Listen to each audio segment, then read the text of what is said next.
नमस्कार, मैं हूं संदीप कुमार और हम पढ़ रहे थे इंडियन पॉलिटी। और इंडियन पॉलिटी के अंतर्गत हम कवर कर रहे थे पार्ट 6। जो पार्ट 6 है वो बात करता है राज्य सरकार यानी कि स्टेट गवर्नमेंट के बारे में। ठीक है, और आर्टिकल कहाँ से कहाँ 151 से लेकर 237 तक। ठीक है, आई थिंक 152 से लेकर। ठीक है, तो इसके अंतर्गत कल हमने एग्जीक्यूटिव में जो पहला चैप्टर था गवर्नर वो कंप्लीट कर लिया था। आज जो है एग्जीक्यूटिव में हम जो नेक्स्ट जो चैप्टर हैं उनको कवर करने की कोशिश करेंगे। ठीक है, तो सबसे पहले आएगा हमारे पास आएंगे अब चीफ मिनिस्टर साहब। ठीक है, तो इन्हें बोला जाता है de facto executive. De facto executive का मतलब होता है कि कार्यपालिका का वास्तविक प्रमुख कौन होगा, वो होगा मुख्यमंत्री होगा, चीफ मिनिस्टर होगा। और डी ज़्यूर एग्जीक्यूटिव कौन होगा, तो वो होगा गवर्नर। और सेंटर में कौन होगा, पार्लियामेंट। और डी फैक्टो एग्जीक्यूटिव सेंटर में होगा, वो होगा पीएम। ठीक है, नियुक्ति किसके द्वारा की जाएगी इसकी, तो नियुक्ति की जाएगी गवर्नर के द्वारा। कहाँ लिखा गया है, आर्टिकल 164 में लिखा गया है। ठीक है, फिर वही सेम क्वेश्चन आता है, क्या हमारे देश में मुख्यमंत्री के लिए जैसे प्रधानमंत्री के लिए चुनाव करवाया जाता है? नहीं, प्रधानमंत्री के लिए चुनाव नहीं करवाए जाते। चुनाव करवाए जाते हैं सिर्फ और सिर्फ किसके लिए, एमपी और एमएलए के लिए। फिर जिसको सबसे ज़्यादा मतलब जिसकी मेजोरिटी आएगी, जिसका बहुमत आएगा, उसी को ही ध्यान रखना। फिर क्या बनाया जाता है, पार्टी की तरफ से एक व्यक्ति को चुना जाता है कि हमारी तरफ से प्रधानमंत्री या मुख्यमंत्री का चेहरा ये है। जो हम सारे का सारा डिस्कस कर चुके हैं, कहाँ पर है, पार्ट 5 में। तो बस आज बस उसके की पॉइंट देखते हैं। ठीक है, तो कन्वेंशन फॉलो की जाती है विद रिस्पेक्ट टू अपॉइंटमेंट।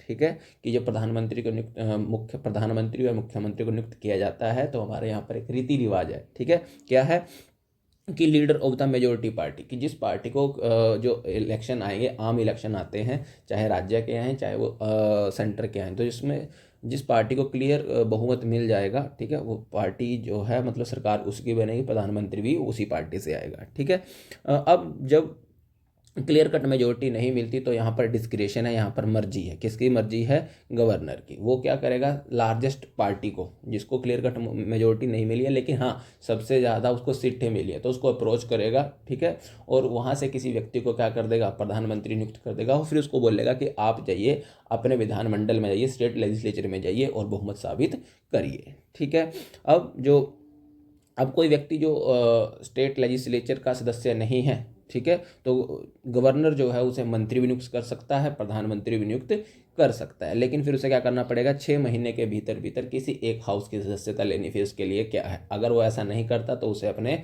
मंत्री और फिर मुख्यमंत्री के पद से क्या देना पड़ेगा, इस्तीफा देना पड़ेगा। ओथ कौन दिलाएगा उसको, तो ओथ कौन दिलाएगा, ठीक है, किसको, चीफ मिनिस्टर को ओथ कौन दिलाएगा, तो वो दिलाएंगे गवर्नर।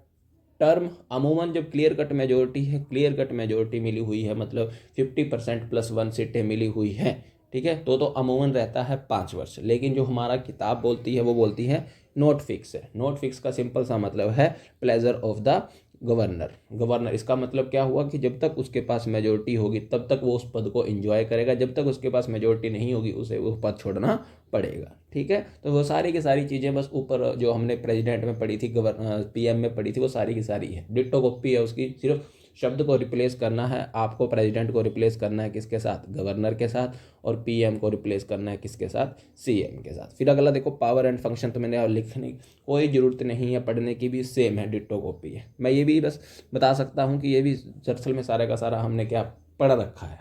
ठीक है, फिर भी चलो थोड़े थोड़े जहाँ पर नुएंसीज हैं, थोड़े थोड़े कैच पॉइंट है वो बताता चलूँ। ठीक है, रिलेशनशिप विद गवर्नर, ठीक है, तो वही सेम का सेम। ठीक है, कि आर्टिकल 163 क्या बोलता है कि जो काउंसिल ऑफ मिनिस्टर होगी या जो पीएम होगा, एड एंड एडवाइस करेगा किसको, गवर्नर को। ठीक है, आर्टिकल 164 क्या बोलता है कि प्लेजर ऑफ द प्रेसिडेंट, वो अपने पद पर बने रहेंगे, कौन, काउंसिल ऑफ मिनिस्टर बने रहेंगे। ठीक है, फिर इसके अलावा जितनी भी हमारी काउंसिल ऑफ मिनिस्टर होंगे इनकी कलेक्टिव जो रिस्पॉन्सिबिलिटी है, ठीक है, किस सदन के प्रति होगी। जैसे वहाँ पर निम्न सदन था हमारा, लोकसभा था, यहाँ पर किस सदन के प्रति होगी, विधानसभा के प्रति होगी, स्टेट असेंबली के प्रति होगी। ठीक है, काउंसिल ऑफ मिनिस्टर का जो आकार होगा वो कितना होगा, सिर्फ और सिर्फ लोकसभा का 15% होगा। ठीक है, तो ये पॉइंट यहाँ पर याद रख लेना। ठीक है, कि जो राज्य की क्या होगी, मंत्रिपरिषद होगी, उसका आकार भी कितना होता है, जो सेंटर का होता है। लेकिन अब जो ये वाला कैच पॉइंट है ये याद रखना। ठीक है, तो अगर देखा जाए तो हिमाचल प्रदेश में 68 सीटें हैं। अगर इसका 15% निकाला जाए तो ये आएगा लगभग 10 के आसपास आएगा।